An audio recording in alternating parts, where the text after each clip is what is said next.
away from these kinds of exposures. So again, to kind of reiterate, I'm most concerned about crystalline silica, about diesel emissions, and about sensitive receptors. And actually a fourth category I'd like to include is the fact that the DNR has not fully considered fugitive dust emissions. If we have a huge surge pile of sand, when the wind blows, many of that particulate dust will be generated, will get into the air. There's no clear plan that the proponent CSP have put forward, nor a good evaluation of these risks from these large sources of particulate matter dust, which will include crystalline silica.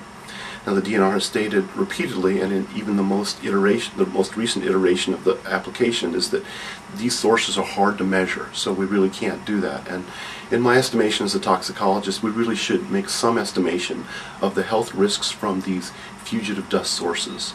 So indeed, the kinds of concerns I have when we have more dust exposure is kids having more asthma attacks. Older people whose lungs are more fragile and have difficulty breathing, having more difficulties in inhaling these kinds of materials. Crystalline silica, like asbestos, does damage to the deep portion of the lungs, and it makes it difficult for us to absorb the oxygen we inhale and release the carbon dioxide. So anybody with impaired lung function, and children as well whose bodies are still developing, have an increased risk. So traditionally, EPA will have a safety standard, so that if we know kids might be affected or there's a nearby hospital, maybe we use a factor of 10 or so to account for those people, to protect them beyond what a normal healthy adult standard might be.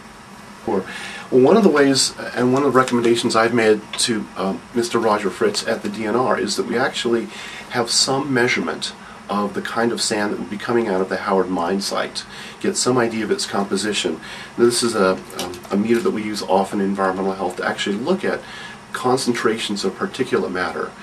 The concern we have mostly is the kind of small particulates called fines or fine particles that get into the deep lungs. So this, for example, is a device that would be able to measure that. So I've urged the DNR, Mr. Fritz, to actually get some site-specific information about the sand that would be mined and used, so we get some idea of the risk, the true risk to people in this area if the mine and the processing plant are actually constructed. In talking with Mr. Fritz of the DNR, he indicated that the initial application by CSP would produce contaminants that would exceed national air standards, and so they actually had to reduce their predicted emissions. So I had some concern about that the facility they were going to build would exceed these emissions, and they had to actually scale back in terms of their planning. A couple other things I just would like to mention. This facility would raise health risks. There's no doubt about it. It's putting out chemicals like benzene, which is human carcinogen. There's going to be particulate matter that would come from this. So as a toxicologist, what I try to convey is what would be that risk. And I can't say that one more person would get lung cancer or 20 more people would have asthma attacks, but I think it's really important that we consider these risks, that we carefully do this, and the DNR has not done that in terms of crystalline silica nor of the fugitive dust sources.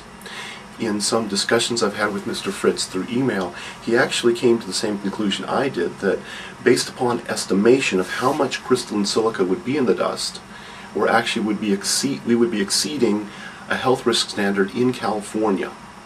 That standard is a number of 3 micrograms per cubic meter, and his estimate was we would be at 4, so we would be actually above that standard. However, he also states the DNR is not bound by that standard. As a toxicologist, I would like to see the public health protected, and so have asked the DNR if we could do a more extensive discussion of this potential risk. As such, so far the DNR has not responded. They have not said we were going to go ahead with this, but so the DNR is confirming that based upon the California standards, this plant would be above those standards, and that's a real concern to me. It would be. I think the DNR calls it, I think it's a full risk assessment, I think is the term they use, but I really feel that, I guess I'd also like to say that as a scientist, the outcome is not important to me. The health risk is important to understand. If it's built and it's safe for people in Chippewa, I think that's wonderful. If it's not built because it would be a health risk, a significant health risk, I would feel good about that. But I want to get to that information. So environmental impact statement might be the way to go. A full risk assessment that considers these risks the DNR has not fully considered, I think would be really valuable, so that the decision makers who are going to approve or not approve this facility have all the information they need to accurately and adequately protect the people of Chippewa Falls. I know the Concerned Chippewa Citizens Group is very involved in this, but I would encourage people to find out as much as they can. There's a lot of information on the web about this, and the more we can come informed about these risks, the more balanced choices we can make about our community. This is the southern end of the property owned by Canadian Sand and Propants. And as you can see in the background, they have not done a lot of work as of yet because not all of the permits have been granted. But it's anticipated that the acreage is about 93 to 105 acres, and most of their operation will be on this piece of property. As I walked, this is the south end. As I walked the north end, or was at the north end today, it's spring day, it's April 24th, I could hear peepers in the background. So there are at least three wetlands on this property.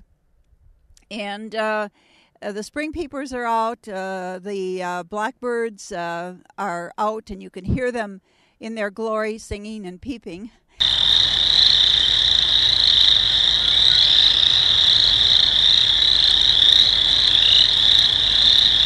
And those all will be missed with the mitigation of the wetlands. Off in this direction is the progressive rail line, and eventually when the rail is expanded, Halblibe Road will be taken according to the city fathers, and the rail will be expanded by progressive rail. There will be a number of spurs on this property, and lots of rail or cars coming in and out, moving sand, silica sand, either north when that rail is improved, or south, east, and west across the rail bridge, which is not too far away from here. We anticipate that there will be sand coming off those rail cars to some degree, and that is of concern to the citizens in this area. It's anticipated that there are 5 stacks that will be seen in the background. The company has told us that they've changed that to 4. It may be because of the resin plant and the fact that they haven't plans right at this moment to build that. But out of those stacks will come particulates. And I was just told that with the new air quality hearing, that there will be over 56 pounds of particulate matter per hour and almost 23 PM10s that will be spewing forth out of those stacks. We know that it will send a lot of particulates into the countryside here. I shouldn't say countryside because this actually is a part of the city limits now, and zoned heavy industrial. If you can imagine, this city has not had a lot of heavy industry in all of the years that I've known it. But when there's speak of heavy industry, it does send up red flags all over the place, because it does mean something different to the natives of this and the current residents of this city. There are several residential areas. In fact, there is a home right next door to the mine. And it's very interesting to find out that there was just enough area between the mining area or the processing area